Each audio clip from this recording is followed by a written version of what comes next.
Hello, my loves. I'm running a lot of errands today, so I'm filming this from my car. But think of me as your older sis who loves you and wants the best for you. And trust me, I'm 50 now, been around the block a couple of times. Here's what I've learned about relationships. Now that I understand spiritual universal laws, first and foremost, the most important relationship you're ever going to have is the one you have with yourself. And from there, every other relationship will stem. So how you treat yourself is how other people will treat you. How you feel about yourself is what other people will reflect back to you, especially in love. And I know it's easy to point the finger outward, and I get a lot of messages and I get a lot of comments on my videos here and on TikTok and on other social media about he did this to me, or he was this, or he was a narcissist, or he treated me this way. And here's what I'm going to say and what I have learned. Everything always comes back to you. You need to ask yourself, what about me aligned with this person?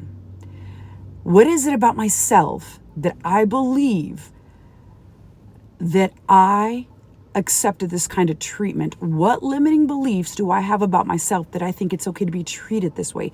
Because we get what we tolerate, and we date to our level of self-worth. We marry to our level of self-worth. And I once heard someone say this: we marry or we date our unfinished business. So whatever baggage you're holding on to from your childhood, it's what you're going to align with what's familiar.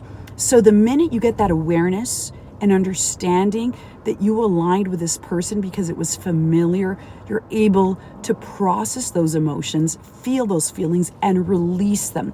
Raise your standards and raise the quality of people that you attract into your life.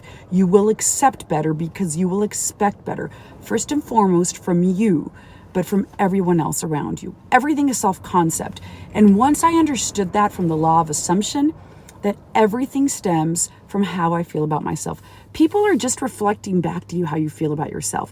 So if you're looking for a person or a relationship to fill the void within your soul or your heart, you're always going to be in needy, lacking, empty energy, and you're going to give that other person a position of power in your life. You don't want to come from the sense of feeling broken. I'm going to tell you right now, you're not broken. You are whole, my love, and you are complete. You were born here as a whole and complete human being.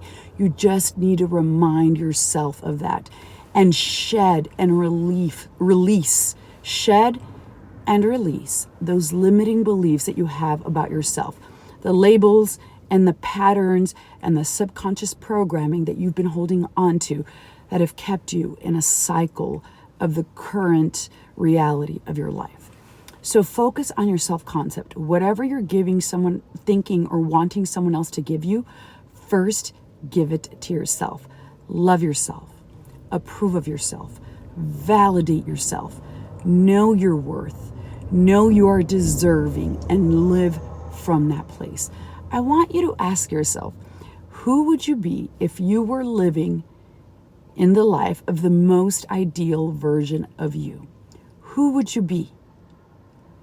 And then assume that version of you, because people are just reflecting back to you.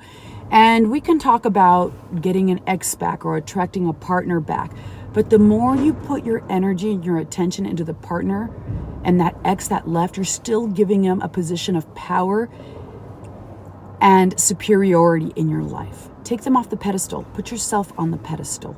You are the important one. You matter. And what you decide and believe about yourself is what you're going to align with in your life. So everything starts from you. So sit with yourself in silence and ask yourself, what is it that I accepted about me? What is it that I believed, and why did I allow this? Because when we go through those emotions and get that awareness and release that within ourselves, that's when our outer reality transforms. We are always the cause, and the outside world is the effect. So to change anything in our lives, you first have to change yourself. That is my biggest piece of advice. And I teach that in my courses. I have a mastermind manifestation course, and I'm currently working on a love yourself course, and I will have that as a link in one of my social media bios. But for the most part, here's the biggest piece of advice and what I always talk about. Work on yourself. Everything is a reflection of you and your self-concept. So give yourself the love, give yourself the nurturing, give yourself the compassion, give yourself the understanding. Raise your standards and work on your self-love and self-worth. And from there, everything else will manifest into your life. You're the healer. You're the alchemist. Feel that approval. Feel that self-love. Feel that self-worth deep within your soul, because the power is all within you. I'm telling you, you're the one who gets to create it.